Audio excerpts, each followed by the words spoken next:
Today we're lucky to hear from Trent Walker about how he uses music in his research and teaching. Trent is a scholar of Southeast Asian Buddhism, literature, and music. At the moment, he's a postdoctoral fellow and researcher in religious studies at Stanford University. Trent works on palm leaf and bark paper manuscripts, as well as oral texts in a variety of Southeast Asian and South Asian languages. He's currently working on a book called Classical Reading, Vernacular Writing, a bitextual history of mainland Southeast Asian letters. Trent's website includes links to a lot of his work, both published articles as well as some very beautiful songs and chants, recitations that he performs himself and that he's recorded in different Southeast Asian locations. Hi everyone, my name is Trent Walker. I'm a postdoctoral fellow of the Ho Center for Buddhist Studies at Stanford University. And today I'd like to share a little bit about using music in Buddhist studies. My own work centers the cultural and intellectual history of Buddhism in Cambodia, Thailand, Laos, and Vietnam. And one aspect of that work considers the relationship between text and sound, and specifically the way Buddhist sermons and chants are lifted into performance through music. So today, on this theme of using music in Buddhist studies, there are two main aims that I have. And I'm framing this talk as a resource for those who are doing research in Buddhist studies, as well as those who are teaching in this area. And I'm hoping that some of the ideas and methods that I offer in this video can help you in your work, particularly for you to find ways to bring the sonic and musical dimensions of the Buddhist tradition into the way you do research and teach in Buddhist studies.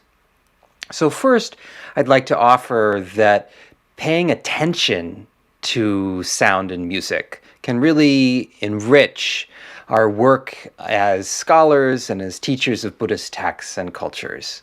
That is, if we don't pay attention to music, if we don't pay attention to this realm of sound, then we're probably missing something quite important about the texts and the communities that we study.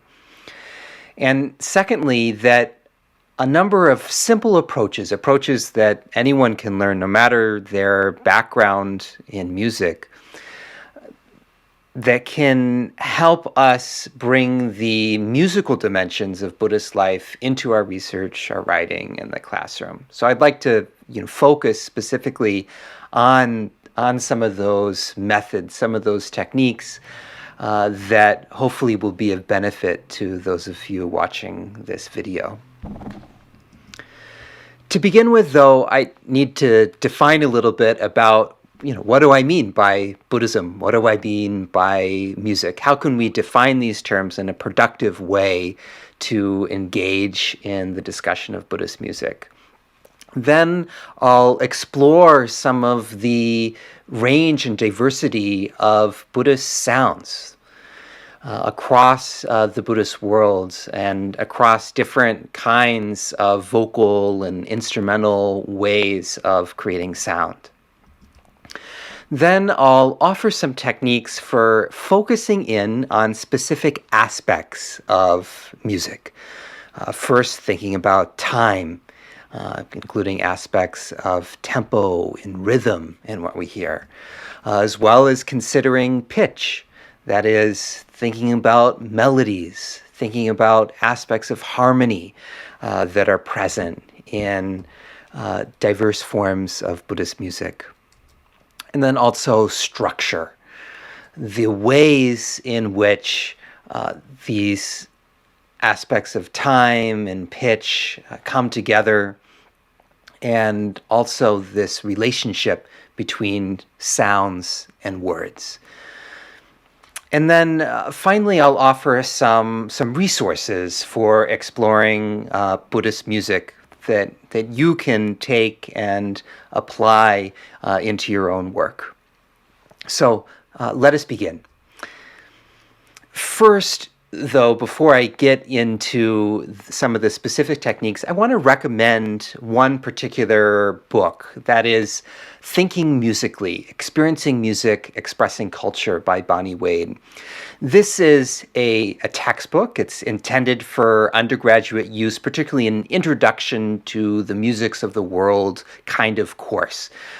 But one of the things that's really powerful about this book, which I should note is not specifically about Buddhist music at all. It doesn't even really show up so much in this book. But it offers a set of tools for listening and analyzing music that can be used by anyone, no matter whether they've had formal training in some particular form of music or not. And I'll be bringing out some of the tools that I've learned from this book, from a variety of other experiences and resources that I've encountered in my life, to show how we can, within our work in Buddhist studies, use some of the tools that ethnomusicologists, that musicologists use for analyzing sound and music. On this question of, how do we define Buddhism and music, I don't think I need to wade into the really complex debates around, what is Buddhism? How do we define such a vast and diverse tradition? Or even really how we define this term music. But if we think about the combination of these two terms, when we use this expression, Buddhist music, I'm using it in a broader way than equivalents of this term would be used in different Asian languages today. So, for instance, when terms in Chinese like 佛教音乐, or Japanese like Bukkyo Ongaku, or Vietnamese such as Yak Phật Yao, or even simply Yak Phật Yao, are used, they're generally referring to modern music, usually with Western-informed harmonic structures with Buddhist themes. Often particularly pop music, but other forms of music as well. And less so the much broader forms of Buddhist music, including all different varieties of traditional chant and instrumental music, and also considering the ways in which spoken prayers and other aspects of Buddhist practice enter into the sonic and into the musical realm. These terms for Buddhist music don't necessarily encompass all of that, and we could say that much is the same for other terms within the Theravada world, like Murugi in Sinhala, or Pling Tama in Thai, Pling Toa in Khmer, which again generally refer to modern, specifically Western harmonically structured forms of music with Buddhist themes. So in this broader sense of Buddhist music, what resources can be drawn to come up with a definition that can encompass all the different ways that Buddhists interact with music in their religious life. So here I would turn back to one of the foundational texts of ethnomusicology, in a book by John Blacking, How Musical is Man, from 1973. He offers this definition of music as humanly organized sound. And I would say that we can extend this into the Buddhist realm by thinking about Buddhistically organized sound. That is, sound organized by Buddhists for Buddhist purposes. And yes, this is an intentionally broad understanding of Buddhist music, but one that I think will be helpful for us as we try to find ways to bring the musical dimensions of Buddhist life into our research, into the way we write, and into the classroom. So I'd like to begin this journey and the way we think about Buddhist music as a process of opening our ears to the variety of Buddhist sounds that are possible. And here I've compiled a variety of different clips of Buddhist music from different Buddhist cultures, sort of trying to represent as wide variety of genres and uses of the ways Buddhists organize sounds for Buddhist ends.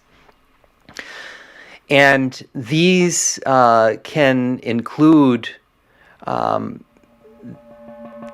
simply ringing bells here in a Korean context,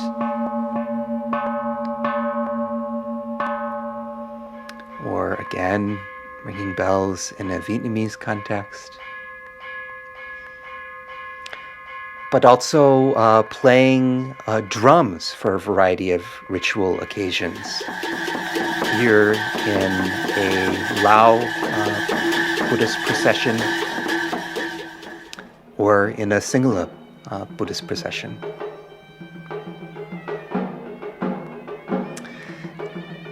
What we think of as Buddhist sounds or Buddhist music can also encompass simply speaking aloud. But we might more often think of communal chanting here in a Chinese context. Or again, forms of communal chant in the Tibetan context.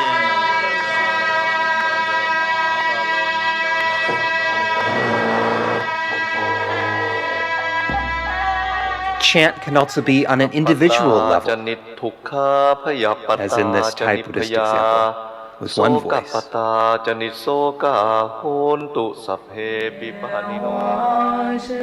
Or several voices can be blended together into simple or more complex melodies, as in this Taiwanese Buddhist example. Those melodies themselves can be quite complex in terms of the ways pitches may be bent, as in this Tendai Shomyo example from Japan.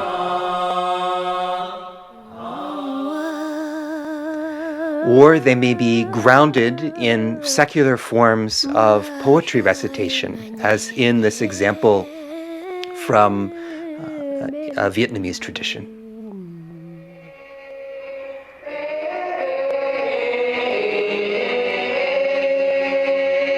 Several voices can be layered together, as in this Northern Thai example.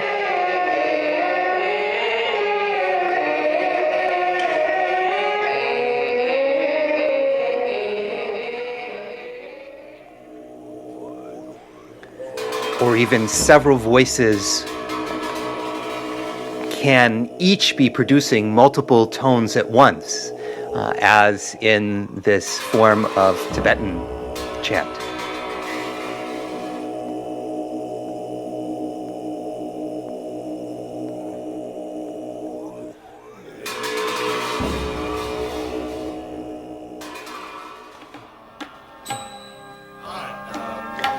Certain forms of other musical genres, whether traditional or modern, can also be woven into the performance of Buddhist songs, as in this example from Nepal.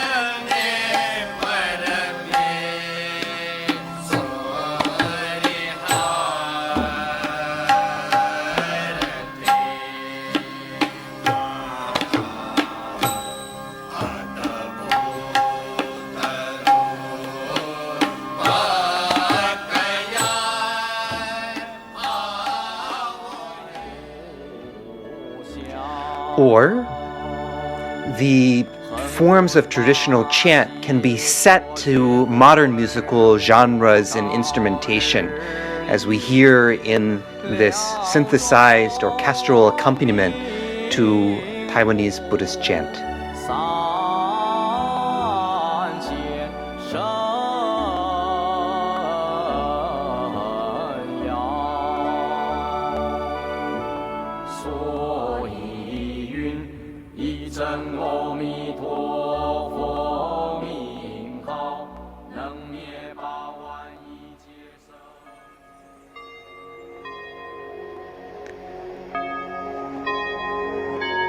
And we see a similar process at work in this Thai Buddhist example.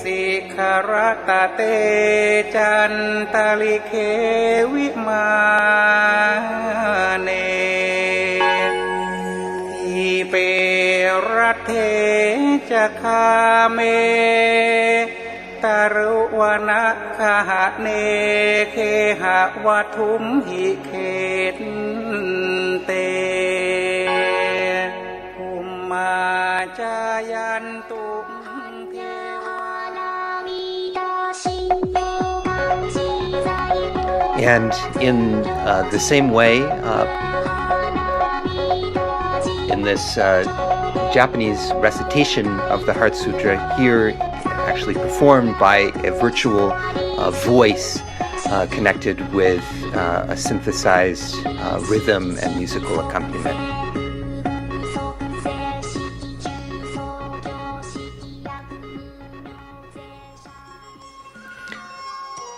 Or in some cases, popular songs can involve Buddhist themes, as in this example of the Vietnamese rap artist Wowie.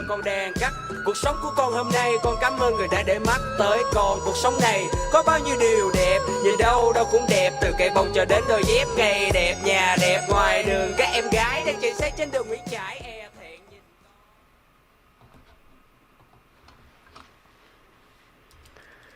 So when hearing all these different examples of Buddhist music that span a really remarkable range of genres, of approaches, of instruments, of styles, of historically contextualized forms and modern innovations, there are a number of techniques we can use in listening that can help us go deeper into what we hear, to appreciate what's happening in terms of time, in terms of pitch, and in terms of structure. So I'd like to go back over what we just heard and think about it through these different lenses that musicologists might use when approaching the study of music, and approaches that we too can adopt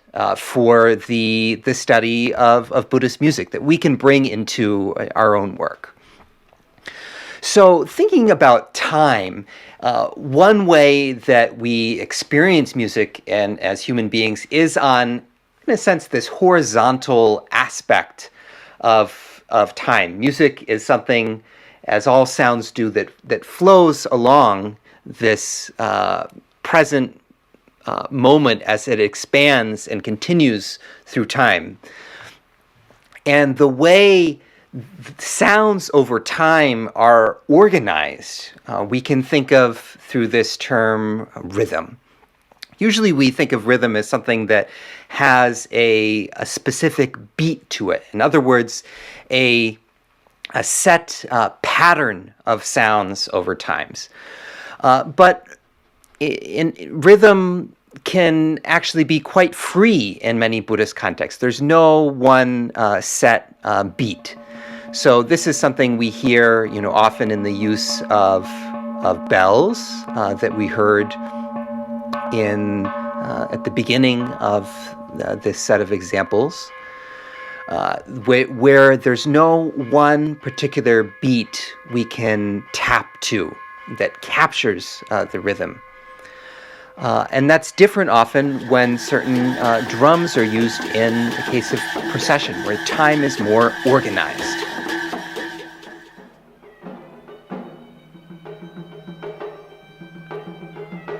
That is, there's a specific pulse or beat that holds the music together. Spoken language is also something that is hard to figure out into this binary. Does it have a free rhythm, or sometimes it is quite more organized in its time?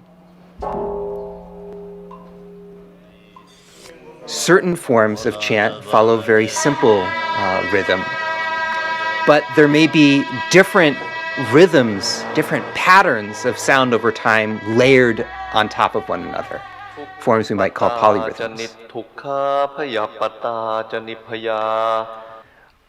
It's also important to consider the rhythm of speech versus the rhythm of chant.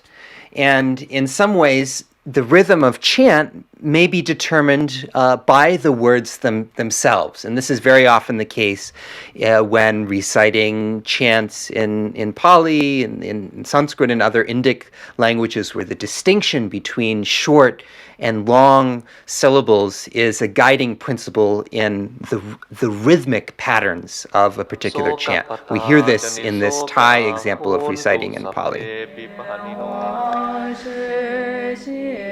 In other examples, however, the rhythm is determined more by the melody and less so by the words themselves. So here, this is this kind of rhythmic structure that appears in this Taiwanese Buddhist example.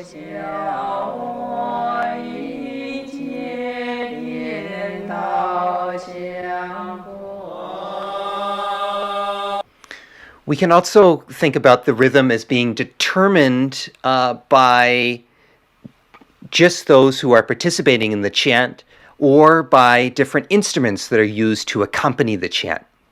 So in many parts of the Buddhist world, some particular instrument, a drum, a gong, or another instrument is used to mark time in the practice of chant or other forms of Buddhist music, whereas in other cases that might be considerably more free.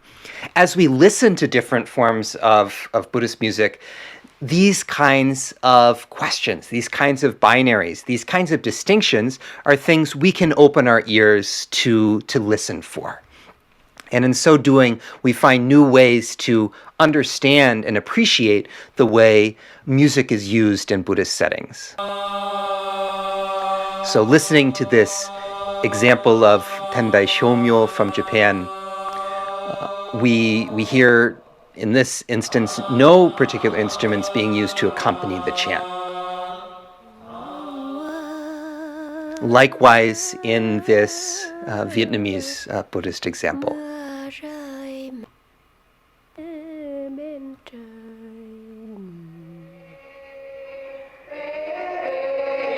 And the same goes for this Northern Thai example.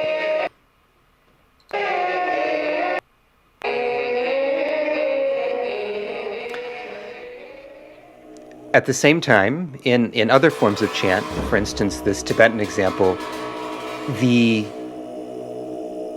voices of those who are chanting are following one particular rhythmic structure, and then the instruments, in this case a set of cymbals, are coming in at a slightly different set of rhythmic expectations.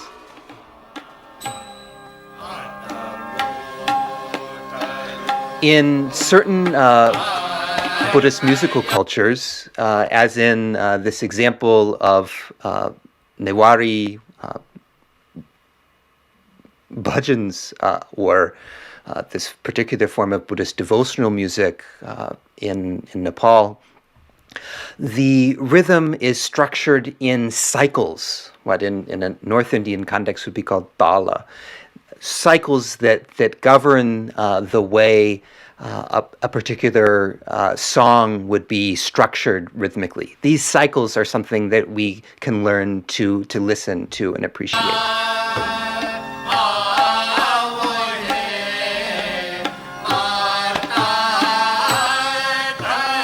The cycles being marked out explicitly by the set of percussion instruments used in this context.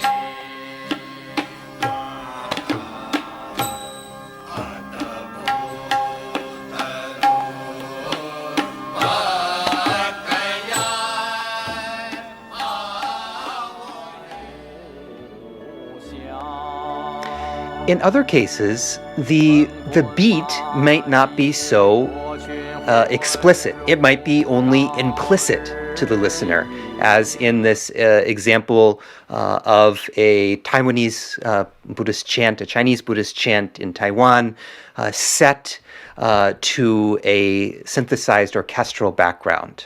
了总兵入三千神阳。 There is a beat that's present that's consistent largely throughout the piece, but it's not marked explicitly by a set of percussion instruments that are holding to a particular beat or a particular rhythmic cycle. 一真阿弥陀佛名号，能灭八万一劫生。 In other cases, we can talk about flexible versus steady tempos. So in this Thai Buddhist example, the tempo is quite flexible. It's not steady or fixed.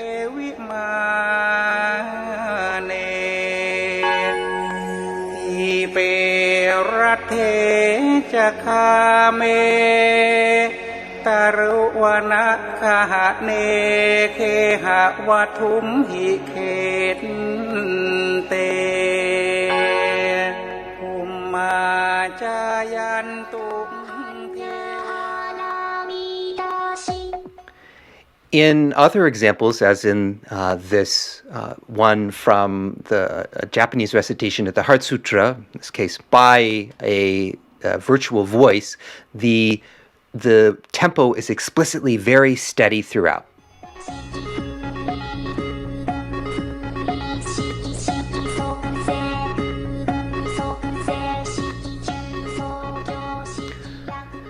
Another way of thinking about time is the ways in which multiple rhythmic layers can be brought on top of one another.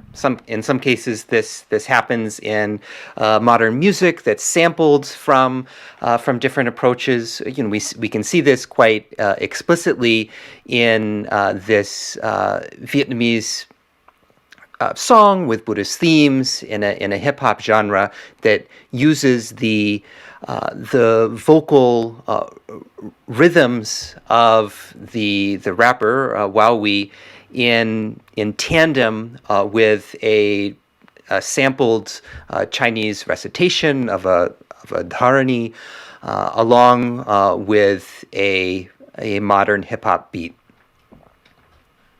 Cuộc đời này như con chết đêm này cũng phải hút cạn điếu này, nghe một bài nhạc thật hay tận hưởng đến giọt cuối cùng mặc kệ rượu cay. Một điếu cho anh em người cùng con vào sinh ra tử, một điếu cho cha mẹ tội bất hiếu này khó tha thứ, một điếu dành cho trời, một điếu dành cho đất, một điếu dành cho những người lại trước bàn thờ khi còn bất.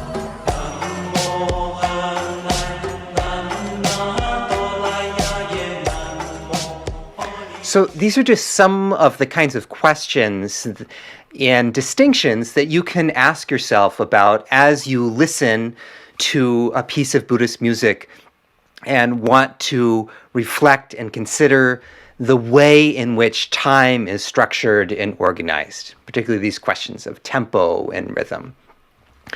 Another dimension is that of pitch. Pitch here, referring in the most basic sense to the frequency of sound, the number of vibrations per second that we perceive and might conceive of as high or low. And pitch is also the basis for, considering other dimensions of music like melody, the ways different pitches may be patterned, often in tandem with a particular rhythm across time, as well as harmony, the way different pitches may be stacked vertically within a particular moment in time to create chords and interactions between different pitches. So as, again, listening back to what we've heard in these samples, we can think about, other questions we might ask ourselves in terms of distinctions regarding pitch. So in thinking about the use of bells, which are a kind of pitched sound, we might have a different experience in listening to those bells than drums and other kinds of percussion instruments that may be unpitched. We can't perceive one particular note that those instruments might be playing.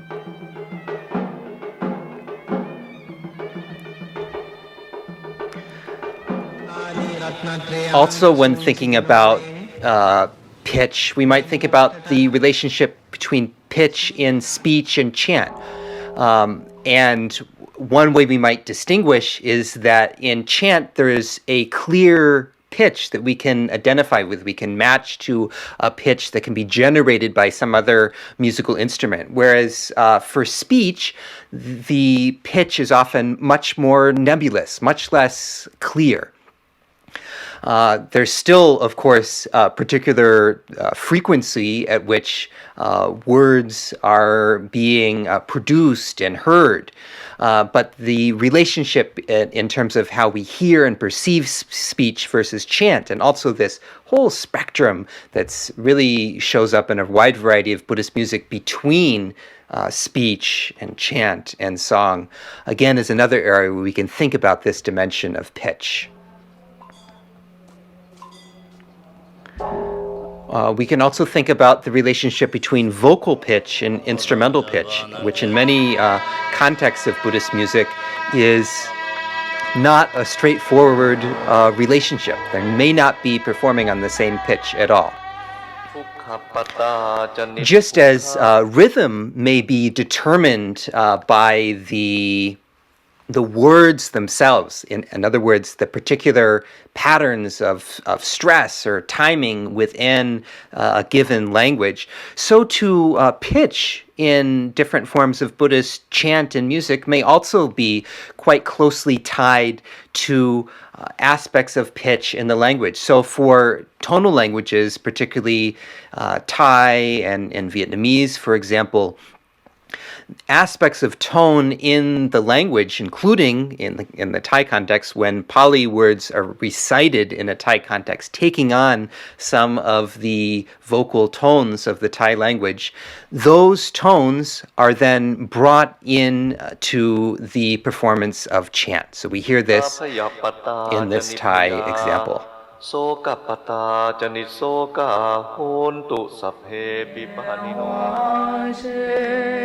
In other cases, the melody may be the more powerful structuring force for pitch.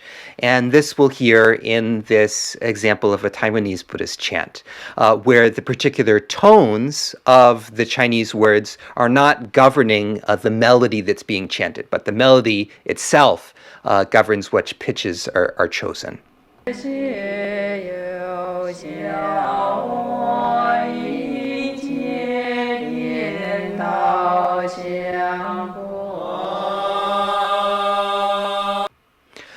Oftentimes, we may hear just one pitch being performed at once. That's a style that we'll hear in different forms of Buddhist chant, including here in this example of Tendai Shomyo from Japan, or in this example of a solo performer reciting a poem in the Vietnamese style. But in other contexts, there may be multiple pitches at once. So consider this Northern Thai example where there are several different performers, in this case reciting a Buddhist text for the consecration of a new Buddha image. And each of the performers is taking on sometimes a slightly different pitch. Sometimes those pitches may be layered in octaves. That is, one pitch is exactly twice the frequency or half the frequency as someone else's pitch, or they may be in some other kind of relationship. Sometimes we hear fifths, one particular interval apart. Or they may be in quite indeterminate or hard to hear relationships between all of the different pitches that the different performers use.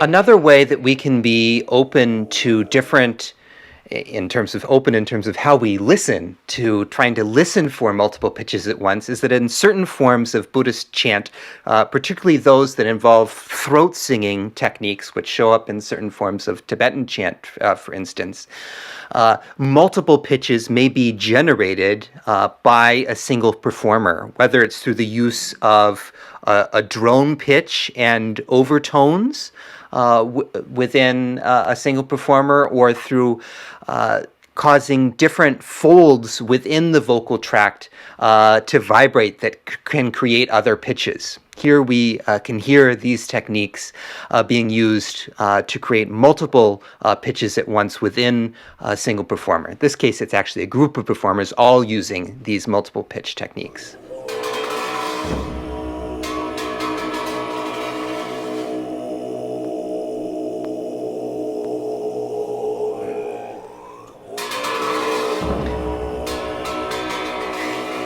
Another aspect of Buddhist music and chant to pay attention to is the ways in which there are melodic modes or scales that are put into place. And this is a feature of many musical systems around the world, that certain scales, that is, certain patterns of pitches, are used in particular contexts.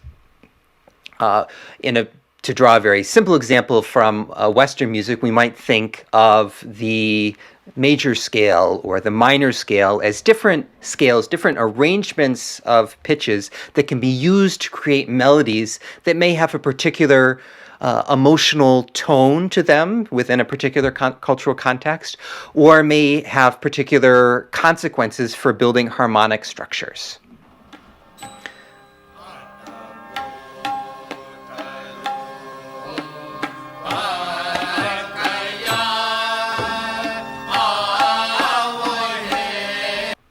So we can hear one approach to building melodic modes or scales within the Nawari tradition of these Buddhist devotional hymns.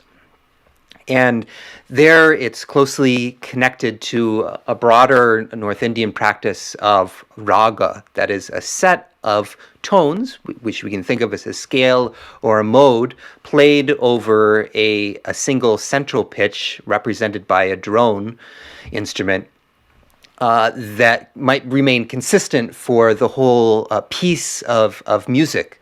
But a whole mood is created on the basis of that raga, on the basis of that mode or scale.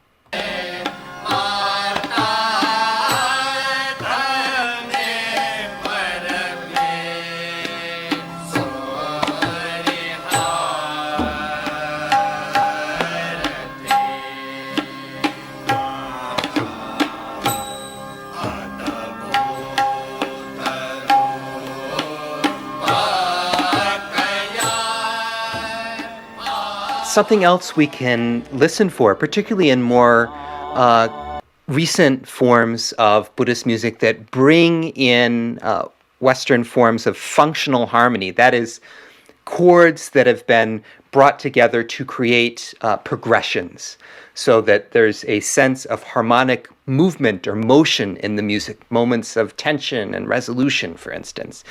We hear this in this particular example of Taiwanese Buddhist chant set in this modern musical style.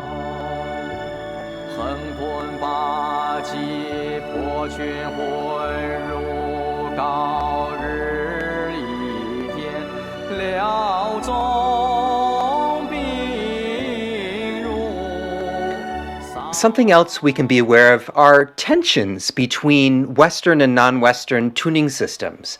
So, for instance, in this Thai example that I'll play, we hear a synthesized background that's tuned in a Western system, and the solo performer, in this case the renowned vocalist Thinakorn Grailat, reciting using a more traditional Thai intonation.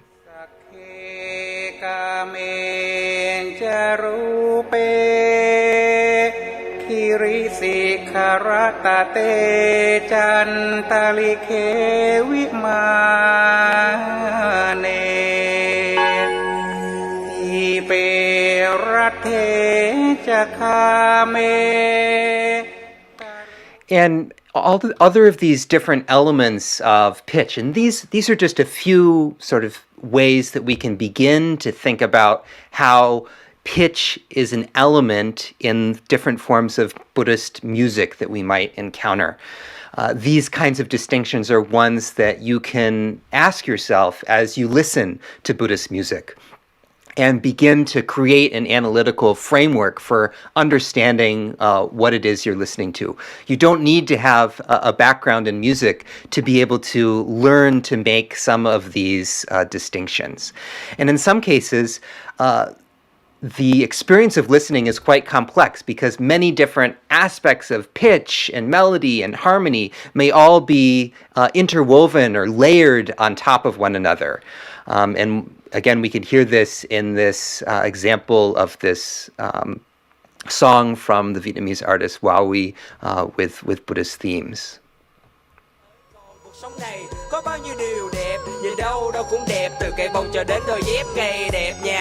Hearing the ways in which he's rapping the lyrics,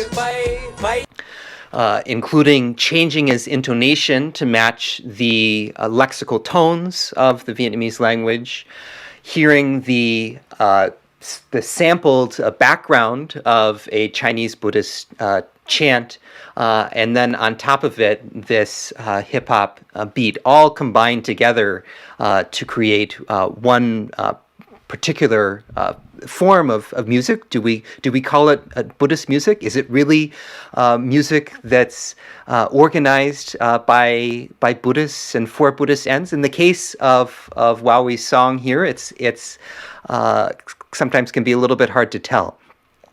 But for many of the examples we looked at fall much more squarely under this again broad definition of music or sound that's been organized by Buddhists for Buddhist ends, whether that's played on instruments and in vocal music, combined together in these various ways. So another way that we can learn to listen and to analyze forms of Buddhist music is by considering the way that notation systems can be of help in how we analyze. I myself am actually really bad at creating transcriptions into Western notation of Buddhist music. It's a technique that I use in my research and writing, but I don't feel very proficient at it. It's something that's always really challenging. And one of the reasons it's so challenging is that the forms of Buddhist music I study in Southeast Asia are often drawn from musical systems that arose in a completely different context than that of Western staff notation. Western staff notation has the advantage of being now a system that people around the world recognize and can use to communicate and provide a visual representation of what's going on. And it's on the other hand, it's always going to be imperfect.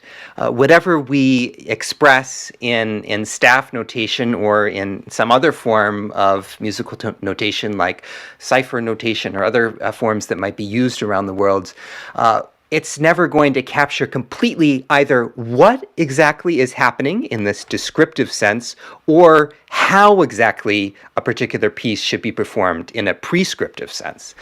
Nevertheless, I want to raise the possibility that, for those of you that do have like me, some ability to engage in staff notation, or you have students and colleagues who do, you might find that using staff notation to transcribe small portions or even entire pieces of Buddhist music can be helpful as an analytical tool, particularly for these questions of understanding pitch and melody and harmony. So for this example here, this is one reason why staff notation might be helpful is to show how two different performances of a given text, or two ways of approaching different texts, might be compared on the page in this visual way. So here, this is from an example of a Pali Buddhist chant performed in Thailand, as well as its translation into Thai, in which a single melody was used. In other words, the source text and the target text were unified through the use of a single melody. And one way to express that visually is through showing the way that melody can be notated into Western staff notation. So for this particular text, we might hear the top portion as Brahma Chaloka Dhipati Sahampati. And then the portion on the bottom that translates the Pali portion on top into Thai using the same melody. The Western staff notation notated in this way can help show for a reader, or for us as we're analyzing a particular piece of Buddhist music, how that melody is the same and how it is expressed against this different text, in this case in Thai. Saham Badi Prom Pan Barom Nailoka. Likewise, sometimes this form of staff notation can be a way of understanding the relationship between text and melody. And I'll get to this a little bit more when we think about structure. But just when we take a melody, this is an example of a Cambodian Buddhist chant that I transcribed part of in context of my dissertation work on the use of Cambodian Buddhist manuscripts performed in rituals for end of life in Cambodia. This particular chant is quite melismatic. Melismatic means that there are many more notes than there are words in the performance of a given vocal piece. In other words, each word is stretched out over many notes. And this staff notation here provides a visual way of understanding how this works. So I'll recite just a short bit from this piece. You can get a sense of this relationship that's visually expressed in the notation. Knyom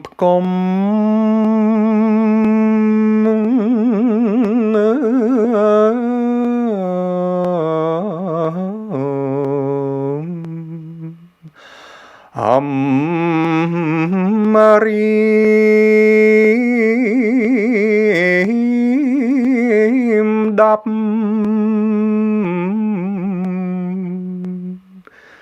There was just finishing the second line of what's annotated there.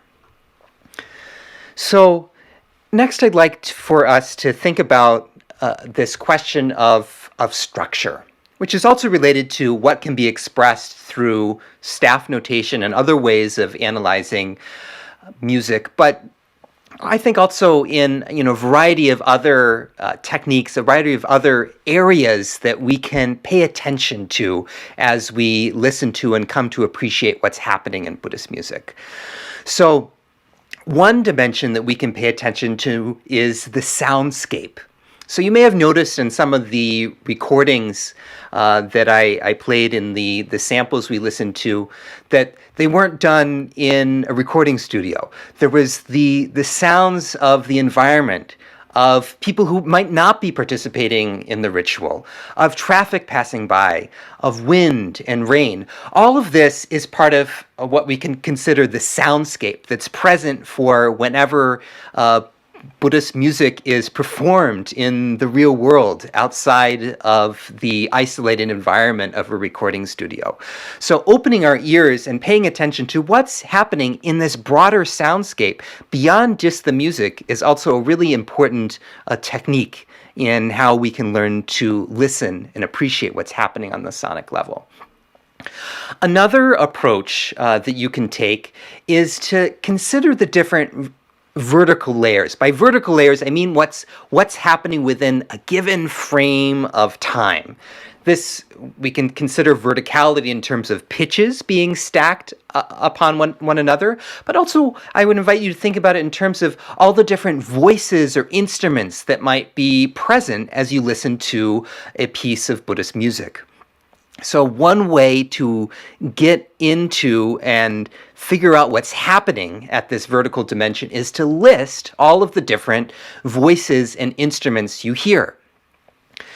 And you might not be able to hear everything the first time you listen to a piece of music. It can be helpful to have a video or to watch a Buddhist music being performed live, to be able to make a correlation between what instruments and what voices are making different sounds. But this is the first and in some ways most basic layer before going into a deeper or more fine-grained analysis of what might be present in different forms of Buddhist music. Another way, different than the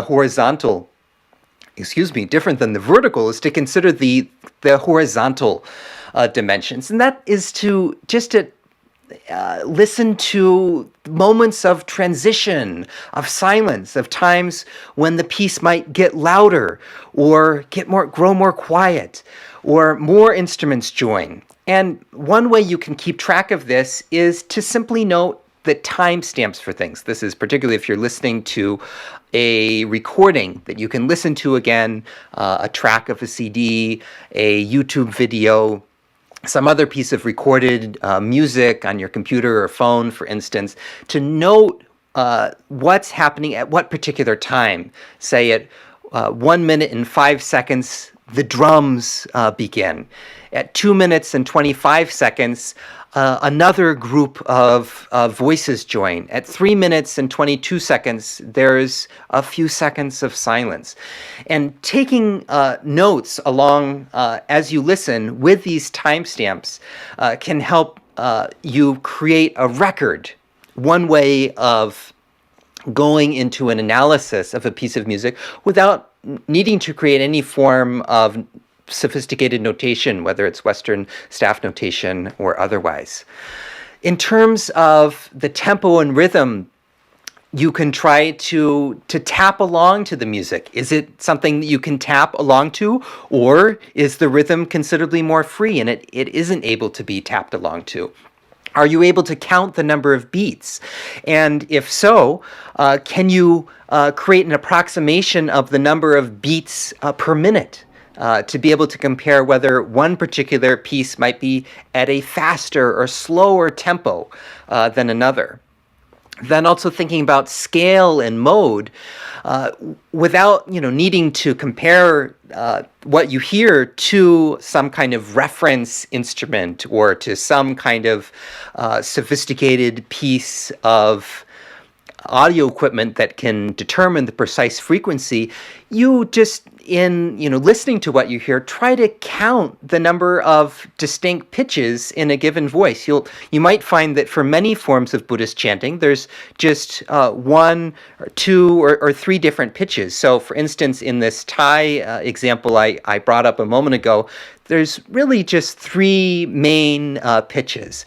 And being able to identify and count those pitches, even if you don't give them specific names, like I've given here in the staff notation, the generic names of G, A, and B, but without even giving them names, simply counting them and being able to say, well, this particular voice is using three distinct pitches in its melody, already goes a long ways towards describing what's happening in a piece of music. And finally, thinking about word and structure, mapping the links between text, time, and melody. And this is something, again, you can use by creating a listening guide or a listening map using timestamps.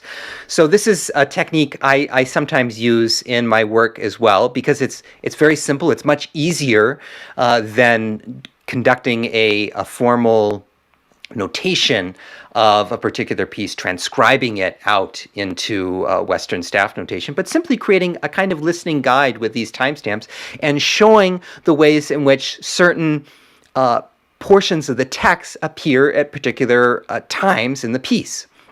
So here in this example, I was comparing two different performances of related but distinct recensions of this Pali text as recited in Cambodia.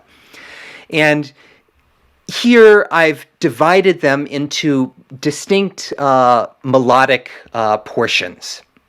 In other words, each timestamp, for instance, the one from 0 to a minute and 31 seconds on top and from 0 to a minute and 24 seconds on the bottom example, are each one particular long melodic idea. And then the next timestamp represents the beginning of a new melodic idea. And in looking at this, we can see a number of things immediately without even necessarily listening to or hearing these pieces for ourselves. One, we can hear that this particular chant is relatively slow, is relatively melismatic, in that it takes a minute and 31 seconds to recite Namo Tassa Bhagavato Arahato Sammasambuddhassa.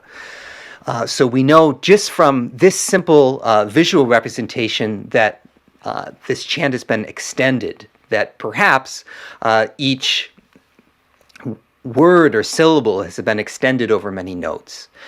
Second, in comparing the top and the bottom, we can see that a very similar structure has been applied in terms of how the text has been divided, but that there's some distinctions between the different texts. For instance, the word Sayathidang is dropped in Akaravata B on the bottom, or that there's some different ways and different lengths of time that the melodies might be applied to these different portions of the text. So again, this is just a really simple example of how you can think about the broader structures that are present in the Buddhist music you listen to and map it in a simple way according to timestamps, particularly thinking about this relationship between sounds and words, which is often really much at the core of what's happening when Buddhists organize sounds for Buddhist purposes.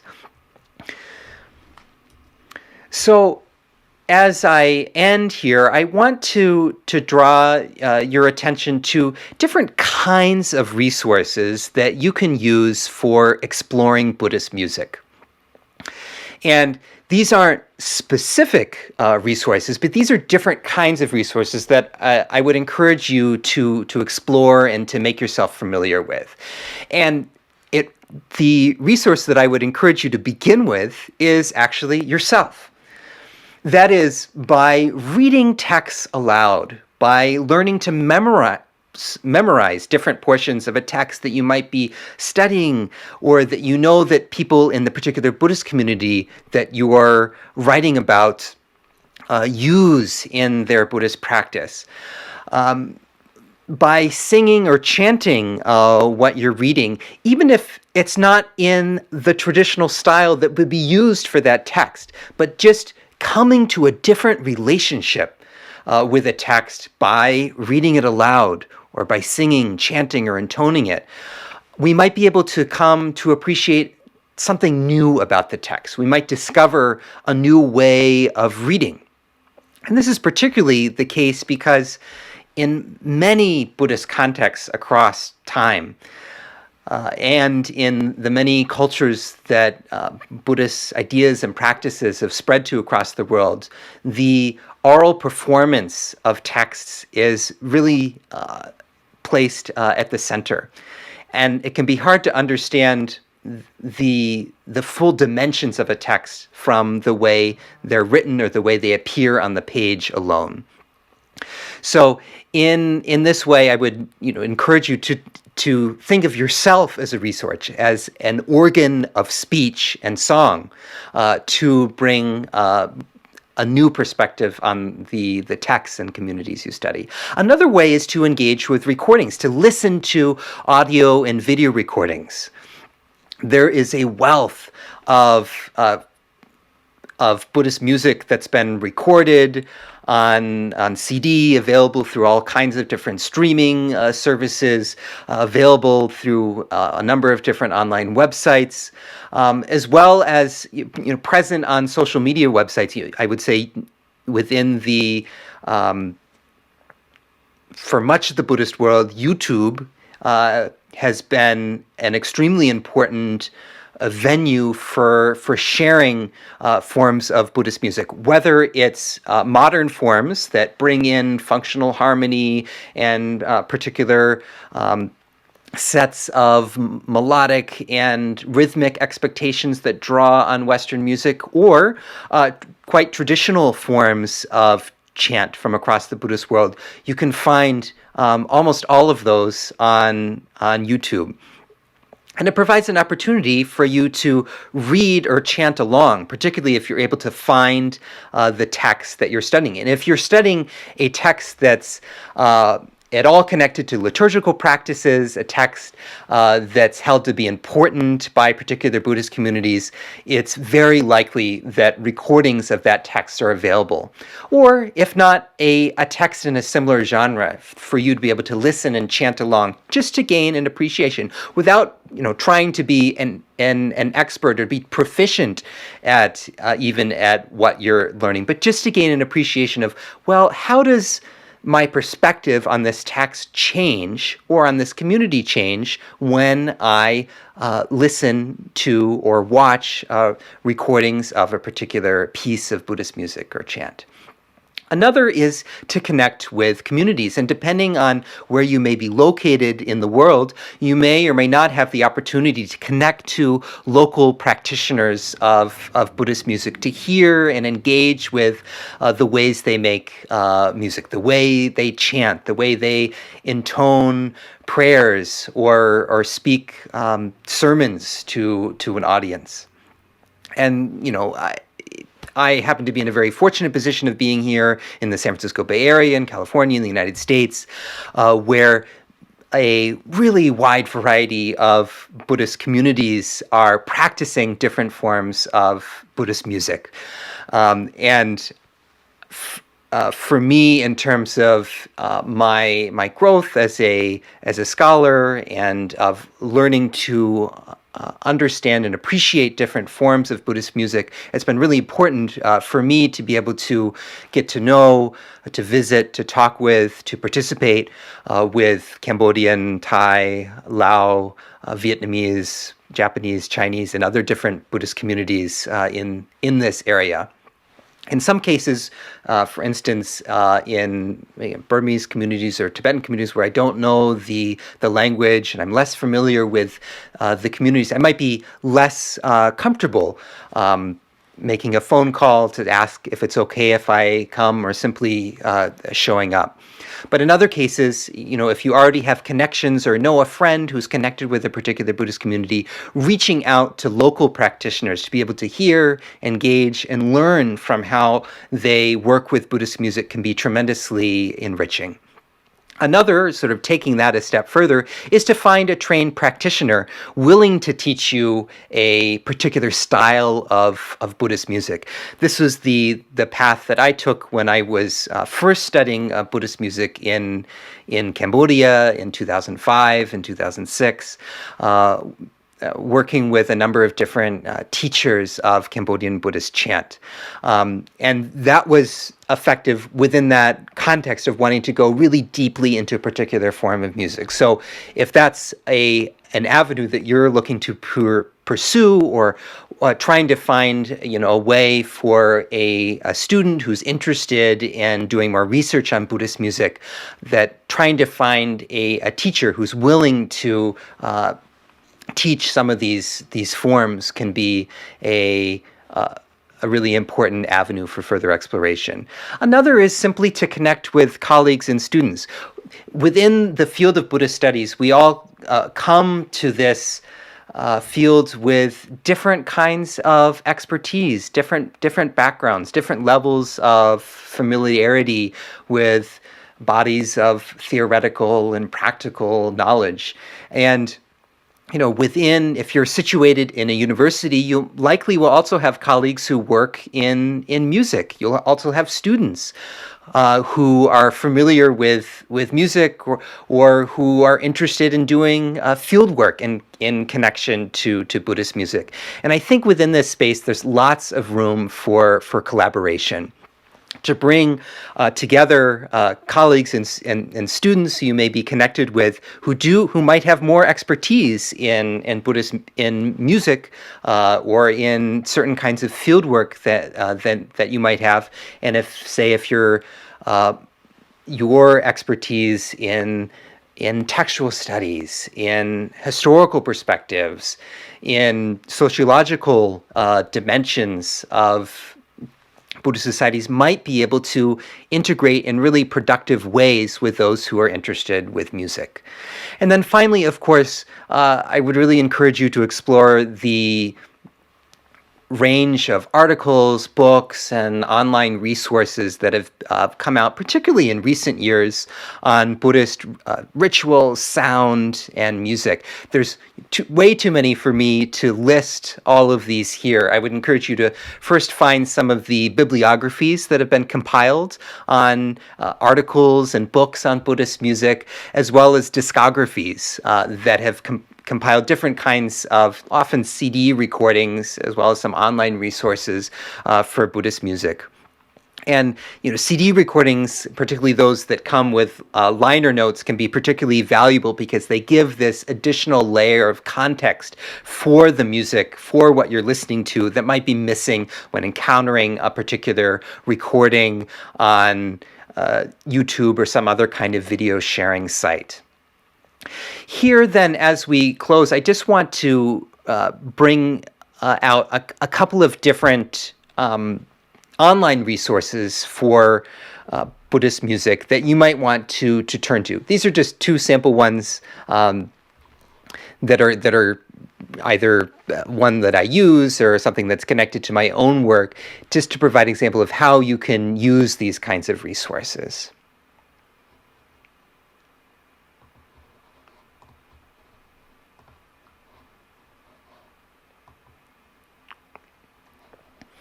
So this here is the Lao recitation YouTube channel, or การเทศน์แบบลาว and this is one of the most incredible resources for learning about and appreciating the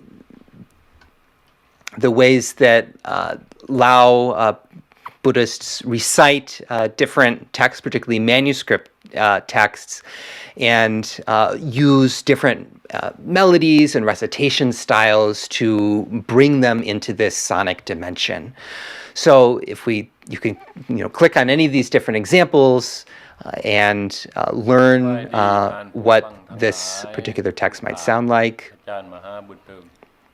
And if you're familiar with Lao texts or Lao manuscripts, you could also bring up the particular image of a given text and listen to it during the recitation of this text. อ่านหนังสือสังทินไส้หรือว่าอยากฟังสังทินไส้ก็จะ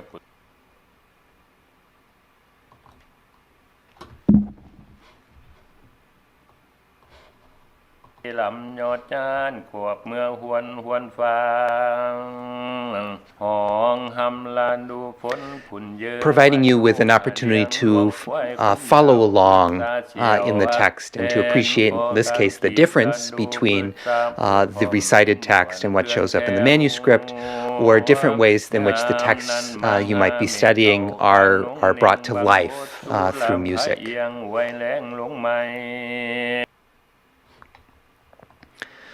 A different kind of resource that you might find useful is our different online websites that gather together different forms of Buddhist chant. So this is one example of a simple website that I created back in 2011 to showcase a particular genre of Cambodian Buddhist chant, or Dharma songs, Thoa Bot or Smot. And on this website, you can listen to different chants by clicking on them and then listening to their performance in Khmer.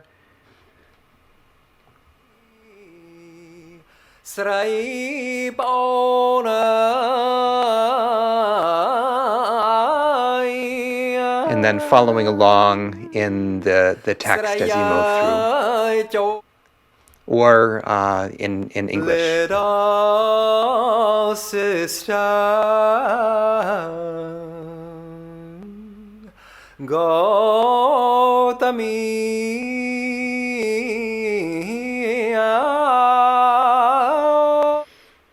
So there are many more websites that provide this kind of interactive experience where you can listen to a chant in one language, sometimes multiple languages, and then follow along in the text with what's happening, and to use that as a tool to understand the relationship between pitch, between melody and harmony that might be present in a given piece of Buddhist music, to thinking about how it's structured across time, or in terms of the rhythm that might be present, or simply trying to map this structure, a web of relationships between sound and word. So I hope that this video has been helpful as you consider some of the ways that you might bring Buddhist music into your writing, into your thinking, into your teaching in Buddhist studies.